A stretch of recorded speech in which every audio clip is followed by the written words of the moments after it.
Hey everyone, thanks for joining me for another Board of Trustees summary and update. This is for our March 12th meeting of the Board of Trustees.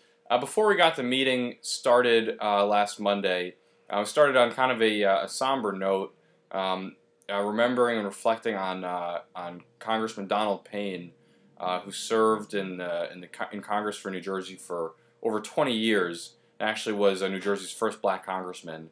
Funeral services were being held this week, and took a moment of silence to remember all that he's contributed, not only to people in New Jersey, but to people everywhere. His humanitarian work is an example, for anybody that wants to try and help those around them.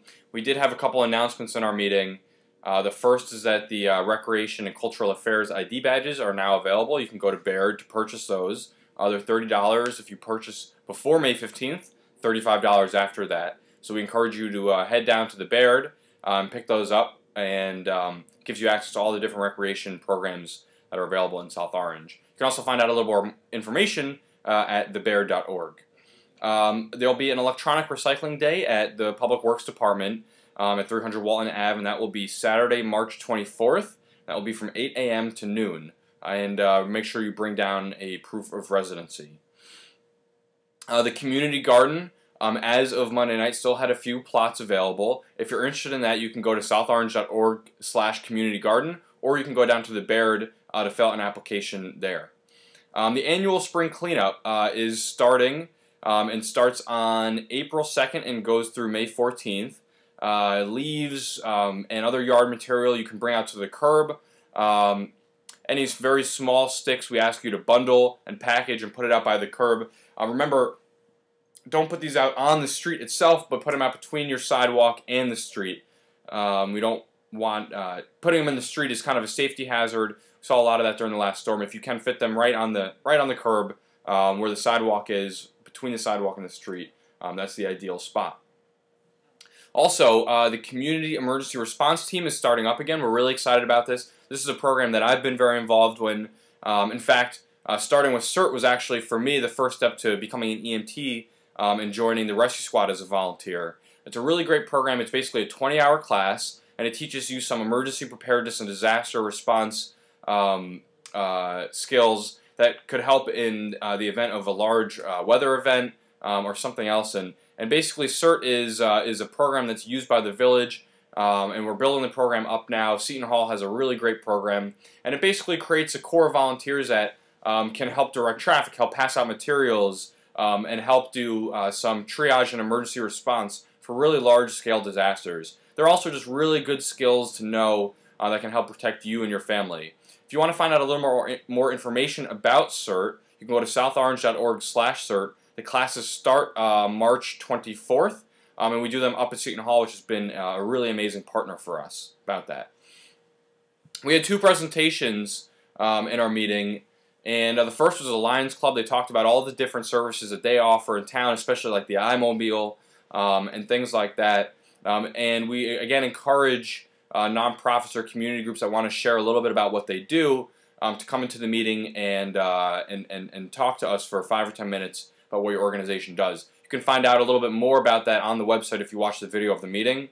The South Orange Environmental Commission also did their annual report, talked about some of the really great projects they've been working on, solar panels, single-stream recycling, bike lanes, a lot of really great stuff coming online that is going to help make South Orange even more of an environmental sustainable community. We approved our minutes, and we from our February 27th meeting and February 29th budget workshop, and then we moved on to one ordinance that we had on second reading, which was the Special Improvement District Ordinance. The second reading is the final reading. As people are probably familiar, an ordinance has to go through 2 readings, the first one, and then if passed, a second reading where there's a public hearing specifically for that ordinance. During the public hearing period, a number of people spoke. Again, the best way to see what they were talking about is to watch the video of the meeting. But some people, some business owners, residents came out in favor of it. There were a couple against it. And basically, for those of you who don't know, a Special Improvement District or a Business Improvement District, a SID or a BID, is a tool that many towns use just near us: Maplewood, Milburn, Summit, Westfield, Red Bank, Livingston, Montclair. These are all towns that have special improvement districts or business improvement districts. Basically what they do is they create a small area in the downtown, and there is a fee assessed to the properties within that district. Then there's a board created of primarily property and business owners that administer that money, and they invest it back into that business community. So beautifying, cleaning, marketing, branding, doing events and activities downtown. This is going to help that a lot.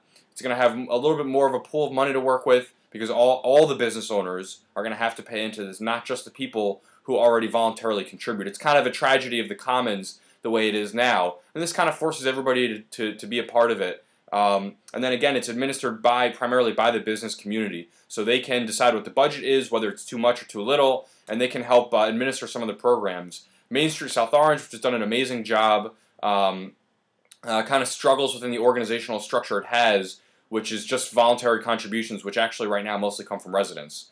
So the board is very excited about this. This is something they've tried to do for a number of years, and did pass this year. And this also opens up downtown to more grants. To being in an improvement district allows you to be eligible for certain grants that we weren't eligible for before. So now we have to go and work out basically how the nonprofit structure of Main Street is going to be rolled into this improvement district, and then we're soliciting volunteers to be involved with it. So if you're a resident or a business or property owner in town, you can go to southorange.org and find the volunteer form, or you can email me at atorpey@southorange.org if you want to get involved or learn a little bit more about what it is, or about if you want to get involved. And that did pass. The Improvement District Ordinance did pass unanimously on second reading. We had a public comment period, and Frank Delgadio from Essex County came to talk about energy aggregation and a few other things. In fact, an energy aggregation program that they're working on right now, which is going to be between Essex and Hudson counties, is going to not only save money because they're going to be able to purchase, not energy sources municipality by municipality, but 20, 30, 40 municipalities together. So we're going to be able to use our higher purchasing power to leverage a better deal. But not only that, with that aggregation, 15% of the energy sources will be from renewable energy, which is, I believe, is multiple times over what New Jersey requires. So not only will this save money, but this will also help improve the energy sources that we're getting energy from as a municipality. We had a discussion of vacant storefront ordinance, just basically that people aren't really happy with the way the black paper looks over stores right now in the downtown. It's actually required by ordinance that stores do that. Some violate that by putting up black plastic bags. We're going to have to make sure to enforce our ordinance through code enforcement very strictly with that. It really doesn't look good in the downtown. What we're basically exploring is allowing people to put up posters, whether they're pictures, historic pictures of South Orange, pictures of downtown, community posters, artwork, things like that, so that you can actually, so that as you walk through the downtown, it's not just black paper, but it's something that's a little more interesting and looks a little bit and more aesthetically pleasing than the paper. What we basically did was we talked about an ordinance that would allow people to put up posters now, and then as the improvement district comes online, look at something that's a little stronger that maybe won't even allow the black paper at all. We talked about single stream recycling, which is an exciting advancement that we're going to be making soon. We're looking for a June 1st implementation of that.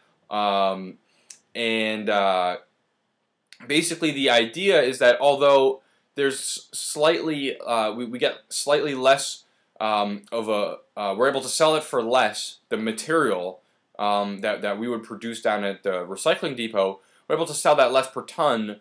That communities that do single stream, people end up recycling 10 or 20% more because it's easier to do.